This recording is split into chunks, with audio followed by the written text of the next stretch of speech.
ফুটপাতে দোকানদারিরা খায়।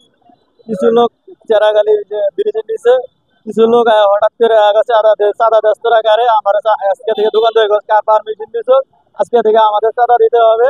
তারপর আমরা না দেওয়ার কারণে আমাদের আইএলও মাছ শুরু করছে। তারপর আমার মাছ দেখে আমার সাইডের লোকজন আমারে ধরতে আইছে, যে দুজন মহিলা ছিল ধরতে আইছে। পরে মহিলা গো মানে না, মহিলা গো মাছ শুরু করছে। মহিলা গো মাছটা দিয়া তা পরে গাড়ি টাড়ি লুটপাট শুরু করছে। গাড়ি টাড়ি মাল উল্টে ডাঙ্গা ফালা দিয়েছে। ঘটনা হইলো চেরাগালি সুতরাং রোডের মাথায় ব্রিজের নিচে আমরা ফুটপাতে দোকানদারি করে জীবন নির্বাহ করি। কিন্তু এই মতো অবস্থায় আমরা দোকান দিয়েছে, দোকানদারি শুরু করছি, কাস্টমার আসছে। এর মধ্যে একদল লোক এসে আমাদেরকে বলতেছে যে আপনারা তারা চাঁদা ব্যবসাকে চাঁদা দিতে হইব, অনেক অধীনে ব্যবসা করার ব্যবসা করলে চাঁদা দিতে হইব, চাঁদা না দিলে এমন ধরে একটাও ব্যবসা করতে পারবে না। এই কথা বলে মনে করেন যে এভাবে কয়েকজন লোক এসে মারধর শুরু করে দিছে। এর মধ্যে কারোর চিনি না, কিন্তু পরবর্তীতে আরো দুইজন নেতা গোছের যুব দলের নেতা আরো লোকজন খবর দিয়ে নিয়ে এসে যুবদল নেতা রাজন ব্যাপারী এবং আর সেলিম ব্যাপারী এদের নেতৃত্বাধীন অনেক লোকজন এসে আমাদেরকে এলোপাতারি ভাবে মারধর শুরু করে দিছে এবং আমাদের গাড়ি মাল জাল সম্পূর্ণ ফেলাই দিয়ে গাড়ি টাড়ি ভাঙ্গে আমাদের মনে করেন যে লুটপাট তো করছে। আমাদের গাড়িতে মালের কোনো অস্তিত্ব রাখা নেই। আমরা আমার গাড়িতে মনে করেন যে 1-1.5 লক্ষ টাকার মাল আসতো, কিন্তু আমি 200 টাকার মালও খুঁজে পাইনি। এখন আমি এই অবস্থায় কি করব, আমি কার কাছে যাব কোনো দিশা পাইতেছি না। আমি আমি আমি এই অবস্থায় প্রশাসনের শরণাপন্ন হয়েছি। এখন প্রশাসন যে ডিসিশন দিব আমি সেই ডিসিশন অনুযায়ী পদক্ষেপ নিব। দুইজন লোক আসছে, আইসা বলতেছে আপনারা কি এই জায়গায় চাঁদা দেন?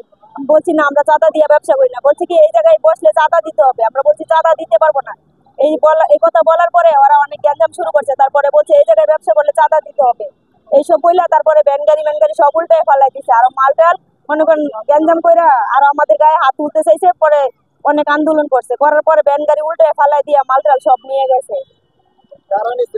এইগুলা ওই লোকেরাই যারা আসছে ওগুলো তো চিনি না। পরে যে দুইজন আসছে ওগুলো চিনি। ওর নাম হচ্ছে একজন হচ্ছে রিজন, আরেকজন হচ্ছে সেলিম ব্যাপারী।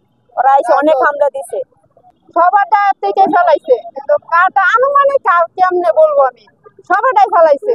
এই থাবা দিয়ে আমি মিল্লা বাতাছে ওই 10 সপ্তাহে ধরে দিয়ে মাই, এটা কি কোনো কথা? আমরা কর্ম করে খাওয়াটাই কি আমার অপরাধ? আমরা কি করে খাই? এই 2 দিন পর চাঁদা দেও, চাঁদা না দিলে ব্যবসা করতে দিব না, এটা কোন কথা? আমরা কেমনে চলতে পারি? আমাদেরকে একটা পথ দেখায় দেখ, তাইলেই চলবে। চাঁদা চাইছে ওই যে রাজন সেলিম, এই দুজনকে চিনছি, আর কেউ তো চিনি না। কারণ সবার 10-15 জন আসছিল একদম, মানে 2 জন আগে গ্যাঞ্জাম করছে, করার পরবর্তীতে তারা তাদেরকে মন করে নিয়ে আসছে। সবাইকে তো আমরা চিনি না, হঠাৎ করে আইসে এমন জ্বর তুফান তুলে আনলো না। আরো কয়েকদিন আইসে, আরো কয়েকদিন আয় কইছে। আমরা তো দেই না, কারণ আমরা চাঁদা দিয়ে ব্যবসা করতাম না। আমরা সচ্ছল ভাবে চলতেছি, এটা তাদের ভালো লাগে না। কারণ আঙ্গুর কি করার আছে? 2 দিন পর এত জ্বর জ্বরটা মাইনাও আমরা, তারপরেও এনে বসি পেটের দায়ে। আমার তো সংসার আছে, সবাই পেটের দায়ে। কয়েকটা গাড়ির মাল অনেক খুবই নষ্ট করছে দাওয়াটি।